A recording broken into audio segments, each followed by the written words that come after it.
Basta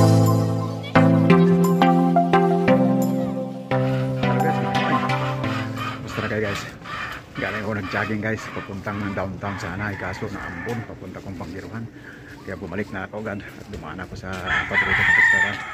Dumaan ako ng almusal. Ang ulam ko ay sunny side up. At saka ang palayang maitlog. Isang kanin. Nanghiya ako ng sabaw ng barilis.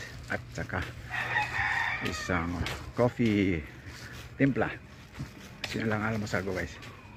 At ako'y pauwi na. Kasi pinawisan na inyong Tatay John. Ito lang routine ko pag Sabado. 1 hour of bukaton from my place going to downtown. Supposed to be. But nag-showering, nag-ambon. So bumalik na ako. Ngayon wala nang ambon. Bigla na uminit. Yung taas ng araw. Tama mo. Yun. So dumaan lang ako sa convenience. Bumili lang ako ng kape at saka alcohol. Yun lang guys. At yun lang muna vlog ko sa ito. Salamat sa inyong panonood guys.